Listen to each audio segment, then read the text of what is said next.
Yeah, it says find something that you love to do and get someone to pay you to do it. That's why we love teachers. That's why we're teachers.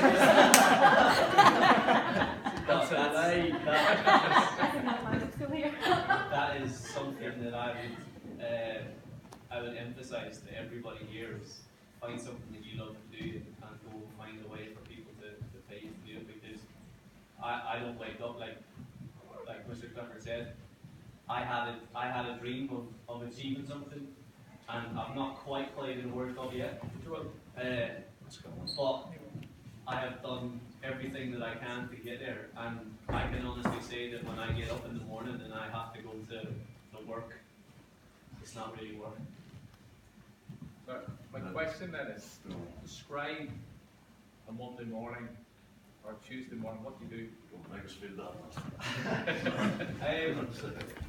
So I'll go with a Tuesday because Monday's a little bit different because basically if we play on Saturday, we have a Sunday off and then we come in on a Monday. But if you haven't played, it's just a very light training session. If you have played, it's spent in the pool, having a massage, stretching, yoga to recover. So a typical Tuesday for us would be I have to be at the training ground before 9 o'clock.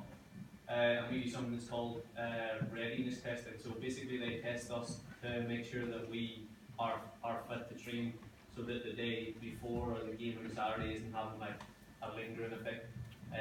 What we do with that is we get our weight measured.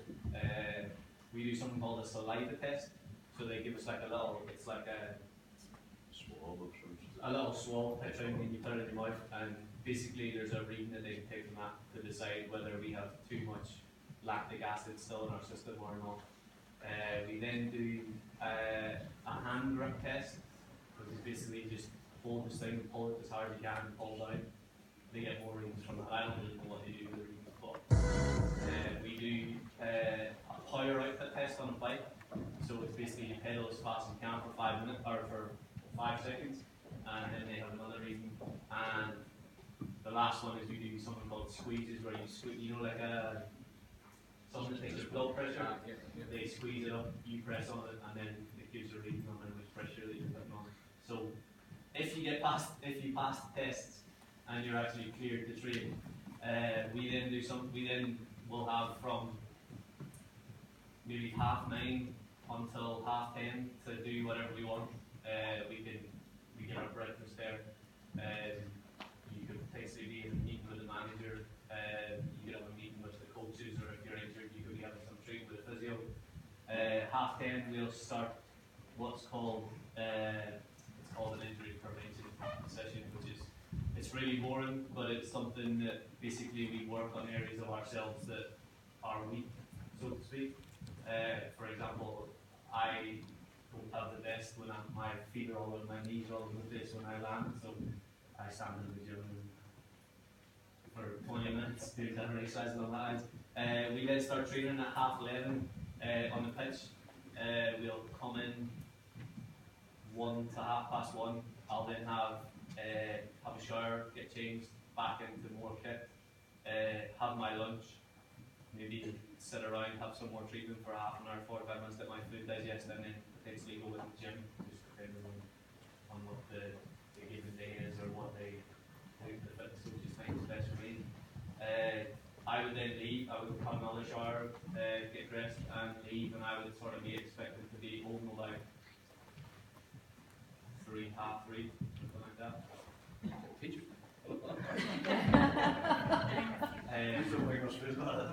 The days are all different. Like for example, if that's a Tuesday, that's one of the days where we would work quite hard. On a Friday, I have to be at the training ground at 9:45. We start training at 10:30. We'll be finished by 11:30, and I'll be at home by 12:30. Nothing. It just depends on any given day. Like I said earlier, like there could be something thrown in there where one of us has to go to a school and do a speaking sort of thing.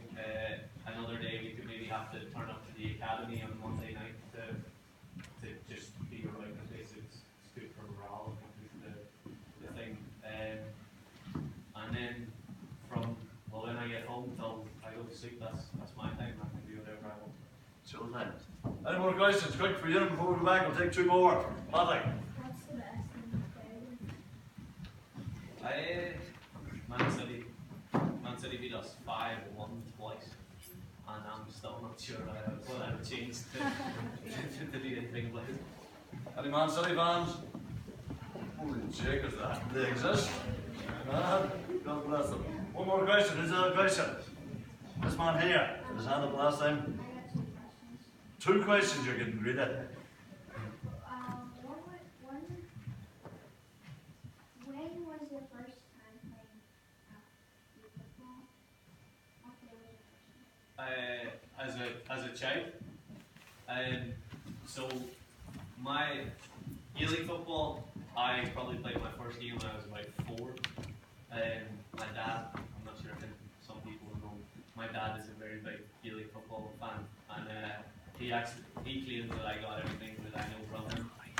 I'm not too sure, but he had me kicking footballs before I think I could speak. So he used to hold me up, and my mum will talk about it as well, where there'd be a ball for me and he'd walk around and I used to kick the ball around the house. So very young. I didn't actually play soccer, as it would be called in this country, till I turned 11. I was 11 before I played a game of soccer. So then, that's the beauty of it. One. Another question, have you? And what was the first team you were playing for? The first team that I played for here was a team called Maiden City. Maiden City Academy. I played with them from I was 11 until I turned, I was maybe 17. I was 17 before I left. I then went to Everton. I spent 2 years there before coming back home to play for Korean. Then I went back to Torquay and then There we go. You're good. One more. Thomas, another banner man that can't go past him. Sorry. when I was 17, maybe a little slightly before that. You might know this better than me because it'll be in school. I stopped at about 14, 15, would that be right? Something around then.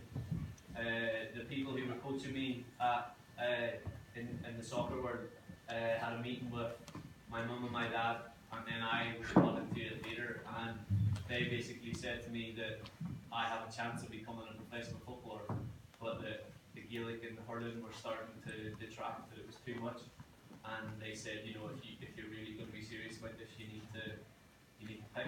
Like, do you want to go and play for Maghera and Derry and represent potentially Ireland that way, or do you want to do it this way, where you can make a lot of money? The decision became quite easy. So certainly not the decision.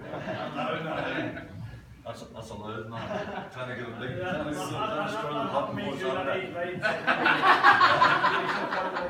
So 15 probably was. I still played a little bit here and there when I could. I still tried to play as much as I could, but even at that age, my mum was kind of like, you made a decision, you gotta stick with it now. So I used to get an earful sometimes. I think you want to make the mean that the first year. I did. Yeah, it's the first year. That's second year hurling. Second year hurling. Yeah. We scored like 2-3 in the finals up in the Loy. That's the first year. I don't remember. He doesn't do anything else. He doesn't do any pitching. Hey, folks, what are we going to do? We're going to let we have a few first year captains. We're going to let them get a quick picture with Eunan. That jumper match, you want a picture of that jumper been presented? Or whatever. We'll let them get a picture, and we'll maybe take a few quick pictures of some small groups with Eunan. Master, we invited Dolan up here. Dolan is Maghera's #1 Bournemouth supporter. I think you've met him before, you know. I have. He is. I think before even Bournemouth came along, Eunan came along, he was the main man in Maghera. So Good, good, good. Certainly. Happy days. There you go. So, if we could have Eunan, if you don't mind,